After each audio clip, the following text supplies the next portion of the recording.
খাগড়াছড়িতে মাত্র 1 মাসে নিউমোনিয়া সহ ঠান্ডাজনিত নানা রোগে আক্রান্ত হয়ে 14 শিশুর মৃত্যু হয়েছে। এতে আতঙ্কিত হয়ে পড়েছেন অভিভাবকরা। খাগড়াছড়ি প্রতিনিধি কানন আচার্যের পাঠানো তথ্য এবং ছবিতে ডেস্ক রিপোর্ট। খাগড়াছড়ি জেলা সদর আধুনিক হাসপাতাল।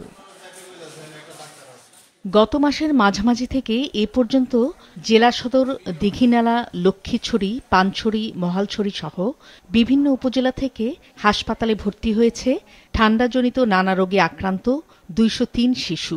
এদের মধ্যে এরই মধ্যে মারা গেছে 14 জন, যাদের 4 জনের মৃত্যু হয়েছে নিউমোনিয়ায়। এই ঘটনায় আতঙ্কিত হয়ে পড়েছেন শিশুদের অভিভাবকরা। নিউমোনিয়া হয়েছে। আমি এইবারে সেকেন্ড টাইম ভর্তি হয়েছি। ফার্স্ট টাইম হয়তো 10-12 দিন আগে ভর্তি হয়েছি। তো এখানে দেখলাম যে প্রভাব ট্রিটমেন্ট দিচ্ছে হসপিটাল কর্তৃপক্ষ। সময় মতো হাসপাতালে চিকিৎসা সেবা না নেওয়ায় ঠান্ডাজনিত রোগ জটিল আকার ধারণ করছে এবং আক্রান্ত শিশুদের প্রাণহানি হচ্ছে মনে করছেন চিকিৎসকরা। তো গার্ডিয়ানদের প্রতি আমাদের আহ্বান থাকবে, যেহেতু সারা দেশের ন্যায় শীত পড়ছে, খাগড়াছড়িতে একটু শীতের প্রকোপ বেশি, সর্দি কাশি জ্বর হলে অবশ্যই দ্রুত হাসপাতালে চিকিৎসা নিতে আসবেন। সেক্ষেত্রে উপজেলা হেলথ কমপ্লেক্সে নিতে পারবেন, ডাক্তারের চিকিৎসা নেবেন। অনেকে দেখা যায় বনাজি চিকিৎসা নিয়ে থাকে, রোগীর অবস্থা খারাপ হয়ে যায়, শ্বাসকষ্ট বেড়ে যায়, তখন হাসপাতালে আসলে তাদের বাঁচানো কঠিন হয়ে যায়। শীত সংক্রান্ত জটিলতা এড়ানোর জন্য অবশ্যই বাচ্চাকে গরম কাপড় পরে দিতে হবে।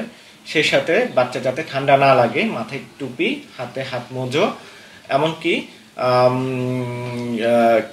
বিভিন্ন লং জার্নি থেকে শুরু করে অথবা বাইকের পিছনে না বসানো, ঠান্ডা যাতে না লাগে, এই ব্যবস্থাগুলো নেওয়ার জন্য। তাহলে বাচ্চা ঠান্ডা লাগবে না, নিউমোনিয়া আক্রান্ত হবে না। খাগড়াছড়ি সদর আধুনিক হাসপাতালে এখন প্রতিদিন গড়ে ইনডোরে চিকিৎসা নিচ্ছেন 1/2 শতাধিক আর আউটডোরে শতাধিক রোগী। মাছরাঙা নিউজ ডেস্ক।